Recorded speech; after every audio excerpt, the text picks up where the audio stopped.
मेरा नाम वुकोंग है। अभी कुछ पल पहले एक भिक्षु ने उस मुहर को तोड़ा जो मुझे 500 साल से कैद करके रखे हुई थी। आखिरकार मैं आजाद हो गया। मैं इतना उत्साहित था कि मुझे समझ नहीं आ रहा था क्या करूं। मैं चिल्लाया कि मैं आखिरकार बुद्धा के नियंत्रण से बच निकला हूं। लेकिन भिक्षु ने कहा कि मैं कभी सच में आजाद हुआ ही नहीं। फिर उसने वह हाथ की मुद्रा बनाई जो मुझे सबसे ज्यादा नफरत है। वह पूरी भक्ति से बुद्धा की प्रार्थना करने लगा। मैंने उसे कहा कि हाथ नीचे कर ले। मुझे गुस्सा आ गया और मैंने उसके बाल उखाड़ लिए। भिक्षु असहनीय दर्द से चीखा, लेकिन उसके हाथ फिर भी जुड़े हुए थे और वह दोबारा प्रार्थना करने लगा। ये देखकर मैं उसे खत्म करने को तैयार हो गया, लेकिन ठीक उसी क्षण मेरे पीछे 3 राक्षस शिकारी प्रकट हो गए। उन्होंने तुरंत मेरा ध्यान खींच लिया। उन्होंने मेरी छोटी कदकाठी देखी और मुझे बिल्कुल गंभीरता से नहीं लिया। वे मेरी ऊंचाई का मजाक उड़ाने लगे और यह खेल खेलने लगे कि पहले कौन मुझे तंग करेगा। मुझे पूरी तरह अपमानित महसूस हुआ। फिर मैंने गुस्से में एक दहाड़ लगाई। अगले ही पल मैं आगे बढ़ा और उनमें से एक को तुरंत खत्म कर दिया, ये समझते हुए कि मैं मजाक करने वाला नहीं हूँ। सफेद बालों वाले बूढ़े आदमी ने अपना जादू छोड़ा।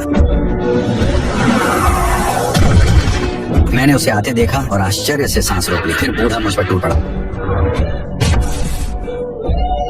अगले ही सेकंड में हवा में उछला और उसे लात मारकर दूर फेंक दिया। पलक झपकते ही सिर्फ एक बचा था। वह गंभीर दबाव में था, इसलिए उसने अपना सबसे शक्तिशाली हथियार निकाला। उंगली के एक झटके से उड़ती तलवार विशाल हो गई और सीधे मेरी ओर गोली की तरह आई। मैंने समय पर तलवार से बचाव कर लिया। फिर हैंडल पकड़ने की कोशिश की, लेकिन तलवार की ताकत मुझे आकाश में खींच ले गई। ये देखकर उस आदमी ने सारी उड़ती तलवारें फेंक दी। अनगिनत तलवारें एक दूसरे से टकराने लगी और मैं किसी तरह बच निकला। धीरे धीरे मैं पीछे हटने लगा, इसलिए मैंने अपना हथियार बुलाया। मैंने हर एक तलवार को आसानी से दूर कर दिया। अब वह अपनी तलवारों को नियंत्रित करने के लिए संघर्ष कर रहा था। उसने उन्हें एक विशाल तलवार में मिलाया और मेरी ओर उड़ाया। इस बार मैंने भागने का फैसला नहीं किया। मैंने अपने शरीर से सबसे मजबूत वार को सीधे झेल लिया। फिर मैंने क्रोधित दहाड़ लगाई। सभी पल में राख हो गए। लड़ाई के बाद मैं सीधे भिक्षु की ओर बढ़ा, जिससे मुझे सबसे ज्यादा नफरत थी। उसे खत्म करने को तैयार